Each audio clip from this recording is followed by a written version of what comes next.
La civilisation humaine se développe avec succès. En 2015, les premières colonies lunaires sont construites sur la Lune, et en 2032, les premières opérations minières commencent sur Mars. En 2040, le dernier vaisseau spatial, Event Horizon, part explorer les limites du système solaire et disparaît derrière la planète Neptune. 7 ans se sont écoulés. Le docteur William Ware se réveille d'un cauchemar, la vue d'un vaisseau naufragé et des cadavres d'astronautes. Sur sa table se trouve une collection de photographies d'une jeune femme nommée Claire, qui lui manque. Après s'être nettoyé, l'homme monte à bord du vaisseau spatial de sauvetage Lewis et Clark, qui est envoyé en mission secrète. Cependant, les astronautes eux-mêmes ne comprennent pas ce qui pourrait être secret sur Neptune. Le capitaine donne les derniers ordres, et l'équipage se prépare à dormir en stase. D'autres médecins l'examinent. On lui injecte une substance qui aide le corps à faire face aux surcharges, et la capsule se ferme.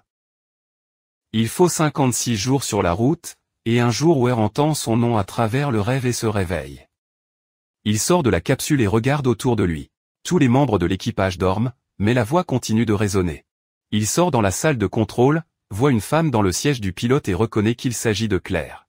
Mais à ce moment-là, elle ouvre les yeux avec des orbites vides. Il se met à crier et il s'avère qu'il rêve de ce cauchemar et qu'il est toujours enfermé dans la capsule. Les médecins de l'équipage libèrent l'homme et se moquent de lui. Cela arrive à tout le monde la première fois. Ware se rend sur le pont, où tout l'équipage est déjà rassemblé. Le lieutenant Peters regarde une vidéo avec son jeune fils et, s'en apercevant, le capitaine Miller s'excuse auprès de la femme. Il a essayé de lui trouver un remplaçant, mais les délais étaient trop courts. Puis il présente le docteur à l'équipe. Assistant principal Stark, Justin est un ingénieur de service, le drôle de gars Cooper, un homme à tout faire, Peters est un médecin, le pilote est Smith, Digi est un médecin. Ware dit qu'un signal a été récemment reçu du vaisseau Event Horizon qui a disparu il y a 7 ans. En fait, le vaisseau est un projet gouvernemental secret capable d'effectuer des vols longue distance à une vitesse superlégère. Les membres de l'équipage prennent les paroles du docteur avec scepticisme, car selon la théorie de la relativité, c'est impossible. Ware explique que la théorie de la relativité peut être contournée. En posant des questions provocantes sur la distance la plus proche entre deux points, il démontre clairement qu'en repliant l'espace, il est possible de rendre cette distance nulle. Le moteur Event Horizon crée un trou noir artificiel et utilise son énorme énergie pour déformer l'espace-temps de telle manière que les points de départ et d'arrivée du voyage se chevauchent. Après cela, le vaisseau traverse le tunnel spatial formé. Ensuite, l'espace se déplie et reprend sa forme initiale. C'est ce qu'on appelle un mode de gravité, et il a été créé par Ware. Le vaisseau devait se déplacer vers Proxima Centauri, l'étoile la plus proche du Soleil, mais il a disparu. Et maintenant, un signal est arrivé, à partir duquel ils ont réussi à extraire des informations. Et ce sont des cris déchirants avec une phrase répétée par la voix du capitaine, que Digi déchiffre comme Librat me, ce qui signifie aidez-moi en latin. À ce moment, des signaux commencent à retentir, informant de l'approche du vaisseau Event Horizon, mais il est complètement invisible dans la haute atmosphère. Néanmoins, Smith parvient à s'amarrer au vaisseau qui apparaît soudainement, et son apparition surprend l'équipage. Le vaisseau est énorme et a une forme inhabituelle. Stark effectue un bioscan du vaisseau, mais les instruments montrent une absence totale de vie, ainsi que des températures glaciales à l'intérieur. Une équipe de recherche est envoyée sur le vaisseau, tandis que le médecin dirige les sauveteurs par le biais des communications. Le vaisseau rencontre les explorateurs avec un vide dans lequel flottent toutes sortes d'objets. Aucun des membres de l'équipage n'est visible. Justin va inspecter le moteur à gravité, puis Peters et le capitaine se rendent à l'avant du vaisseau. En chemin, les gens trouvent d'étranges dispositifs qui s'avèrent être des mines, qui, si nécessaire, peuvent arracher la partie avant du navire et le transformer en canot de sauvetage. Le capitaine examine la baie médicale, mais tout est en parfait ordre.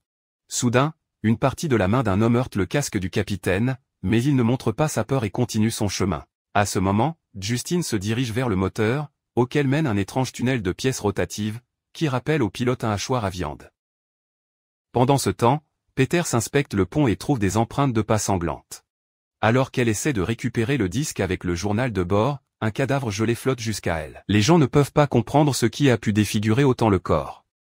Les yeux semblaient avoir été arrachés, ce qui ne pouvait pas être le résultat d'une explosion. Pendant ce temps, Justin scannait le noyau qu'il a trouvé, le centre du système gravitationnel. Et l'active accidentellement, ce qui le fait devenir liquide et le mécanicien est tiré à l'intérieur. Et à ce moment, une explosion soudaine endommage Lewis et Clark, et il commence à perdre de l'oxygène. Justine parvient à sortir du noyau, mais le gars tombe dans un état comateux. Le capitaine Miller n'a d'autre choix que de transférer tout son équipage vers l'Event Horizon vide pendant la durée de la réparation. Cependant, il n'aura pas assez d'oxygène pour plus de 20 heures. Peters parvient à activer la gravité sur l'horizon, et Stark vérifie les systèmes du vaisseau. Aucun moyen de communication n'a survécu, il est donc impossible d'espérer le salut de l'extérieur. À ce moment, Smith inspecte le vaisseau endommagé et trouve un énorme trou. Les autres, en regardant les empreintes de pas sanglantes, essaient de comprendre ce qui s'est passé sur le vaisseau. Pendant ce temps, les médecins examinent Justine, mais il ne réagit à rien. Cooper dit qu'il a sorti le gars du noyau liquide, mais Weir le ridiculise. C'est tout simplement impossible, car cela signifierait que la porte était ouverte, mais que la gravité était désactivée. Il y a une bagarre entre les hommes, et le capitaine exige une explication. Le docteur essaie de donner des réponses. Le noyau est constitué de 3 anneaux magnétiques qui créent un trou noir à travers lequel le vaisseau se déplace vers n'importe quel point de l'espace. Le capitaine ordonne de fermer l'entrée de cette pièce. Pendant ce temps, Peters examine les entrées du journal de bord du vaisseau, et entend soudain un bruit dans l'infirmerie. La femme s'arme d'un couperet et examine la pièce. Soudain, elle voit du mouvement sous le couvercle de la table médicale. Elle se prépare à frapper mais regarde à l'intérieur. C'est son fils, dont les jambes semblent avoir été mangées par quelqu'un. Peter hurle d'horreur, mais Digi la ramène à la raison. La table est vide. Plus tard, elle montre les données décryptées du journal, et le capitaine de l'horizon dit une phrase en latin, mais cela ressemble à bonjour et au revoir, après quoi tout disparaît. À ce moment, une sortie rapide d'énergie commence et le médecin comprend que le noyau a commencé à fonctionner. Mais pourquoi? Lui et le capitaine se précipitent vers lui, et Weir descend dans l'un des tunnels de travail. À ce moment, Justine, se réveillant, parle de l'obscurité qui arrive déjà. Weir trouve un court-circuit, mais entend à nouveau la voix de sa femme. L'espace autour de lui commence à changer visuellement, ce qui provoque la peur. L'homme essaie d'appeler le capitaine à l'aide des voix claires sans yeux, qui l'appelle pour rester avec elle. Au même moment, le capitaine voit un homme brûlé sortir du liquide entourant le noyau. Plus tard, s'étant réunis, l'équipage discute de leur vision. Smith est sûr que le vaisseau est tout simplement maudit. Digi arrête sa crise avec un scalpel et le capitaine envoie Smith et Cooper réparer leur vaisseau. Après cela, Stark essaie d'expliquer au capitaine que le vaisseau réagit d'une manière ou d'une autre aux gens, comme s'il s'agissait d'une créature vivante. À ce moment-là, Justine reprend conscience et tente de se suicider en entrant dans l'espace Dora sans combinaison spatiale. Les gens essaient de persuader le gars de revenir, mais il parle de l'obscurité qui est en lui et ouvre la porte. Le gars reprend ses esprits pendant une seconde, ne comprenant pas ce qui s'est passé. Et puis Miller le sauve miraculeusement en le repoussant dans le sas. Les médecins se précipitent pour aider. Justine, handicapée, est plongée dans une chambre à pression.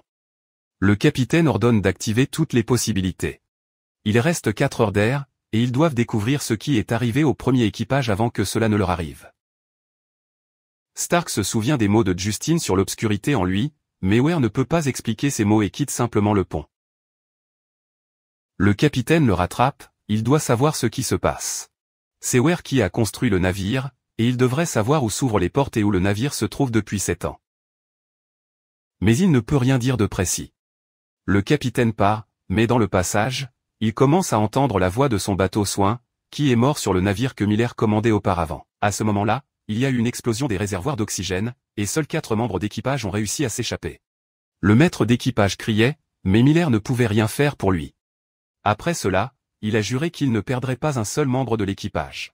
Il s'avère que le vaisseau connaît les peurs et les secrets de chacun d'eux et les fait remonter à la surface. Et puis Digi admet qu'il a fait une erreur en traduisant une phrase latine. En fait, cela ressemble à « Sauve-toi de l'enfer ». Il s'avère que le vaisseau a été hors de l'univers et de la réalité, et on ne sait pas ce qu'il a vu et ce qu'il a apporté avec lui. À ce moment, Cooper rapporte que le vaisseau est réparé et qu'ils peuvent sortir de là. Il reste les dernières finitions. Peters parvient enfin à ouvrir le journal de bord, et les derniers coups de feu terrifient les gens. Il s'avère qu'après avoir activé le moteur, les membres de l'équipage d'Event Horizon sont tombés dans une frénésie de torture, de cannibalisme et de violence. Les gens ont commencé à s'entretuer de la manière la plus sophistiquée. Miller ordonne au reste de l'équipage de retourner au Lewis et Clark réparés, avec l'intention de tirer sur l'Event Horizon avec des missiles après le départ. Weir est fortement en désaccord avec lui, car le vaisseau est devenu vivant et ne laissera personne partir. L'équipage rassemble les choses nécessaires pour le retour, mais Weir refuse de revenir, car il est déjà chez lui. Au dernier moment, Peter voit soudain la silhouette de son fils, qui s'enfuit d'elle. La femme se précipite après lui et grimpe sur le haut pont. Et lorsque le garçon lui sourit, elle s'avance vers lui et tombe d'une grande hauteur, s'écrasant contre le pied du noyau. Le docteur Weir trouve son corps. À ce moment, il a une autre vision de sa propre femme, Claire, qui s'est suicidée dans la salle de bain. Cela le rend finalement fou. Il se crève les yeux, répondant ainsi à l'appel de sa femme à se joindre à lui. Il devient possédé par un fou, une incarnation vivante du mal qui s'est installée sur le vaisseau maudit. Pendant ce temps, Cooper termine de réparer le vaisseau, et Smith voit Weir partir pour l'horizon des événements. Il rapporte au capitaine que le docteur vient de se rendre sur Lewis et Clark. Miller découvre les explosifs manquants dans le couloir de l'horizon des événements et ordonne à Smith de quitter le vaisseau. Mais le pilote n'a pas le temps de le faire. Lewis et Clark explosent. Smith est tué sur le coup, et le lieutenant Cooper, qui se trouve sur la coque du vaisseau, est projeté dans l'espace. L'homme trouve un moyen de retourner au vaisseau. Il doit percer son réservoir d'oxygène et ainsi se diriger vers l'horizon des événements. Miller prévient Digi, qui travaille dans la baie médicale, du danger venant du Weir, mais il n'a pas le temps de faire quoi que ce soit. L'aveugle Weir le désarme et l'ouvre vivant. Miller, qui s'introduit dans l'infirmerie, ne trouve que le corps mutilé de l'assistant. Le capitaine enragé trouve un marteau pneumatique. Si Weir ne veut pas quitter son vaisseau, il restera ici. Il part à la recherche du fou et trouve un Stark insensible.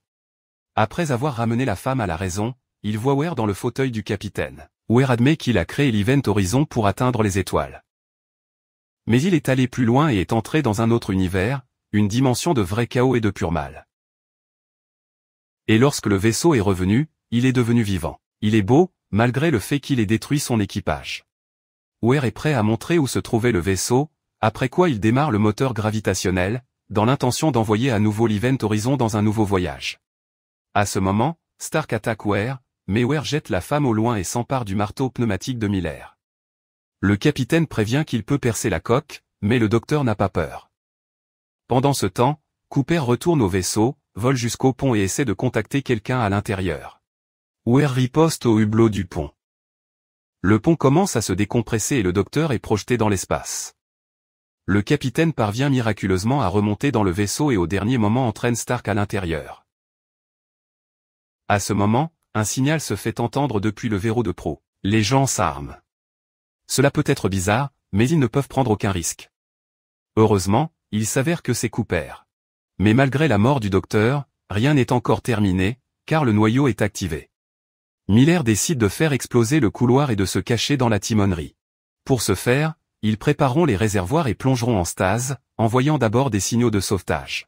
Le capitaine va exécuter les plans, entendant des avertissements sur l'ouverture de la porte. Et Cooper, ayant allumé la balise de détresse, voit soudain des flots de sang remplir le navire. Il parvient à peine à aider Stark, et il se précipite vers la proue. Le capitaine Miller se prépare à activer les explosifs sur le pont, mais la vision du maître d'équipage en feu le pousse dans la salle des machines. Et soudain, l'image du maître d'équipage est remplacée par un barrage triomphant renvoyé par le navire. Il montre à Miller la dimension du chaos, en disant que l'enfer n'est qu'un mot, et que la réalité est bien pire, et qu'il montrera tout au capitaine. Des visions terribles de son équipage défilent devant les yeux de Miller, et il se bat avec le docteur. Mais le mal ne peut être vaincu, et ce n'est qu'au dernier moment qu'il parvient à faire exploser les explosifs, divisant le vaisseau. Après quelques secondes, la partie arrière avec Weir et Miller tombe dans l'entonnoir résultant, et la partie avant avec les 3 membres d'équipage survivants Cooper, Stark et Justin immergés dans une animation suspendue reste dans notre univers, sur l'orbite de Neptune. Cooper et Stark disent au revoir au capitaine et sont placés dans des chambres de pression, en attendant les sauveteurs.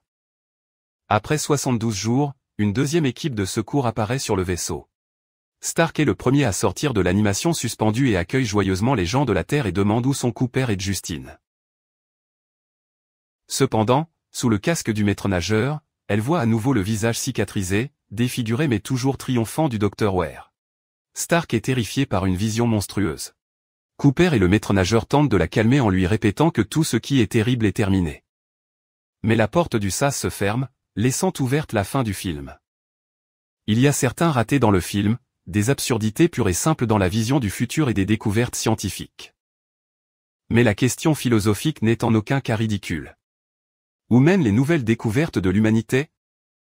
Et qui sait ce qu'il y a au-delà de l'horizon?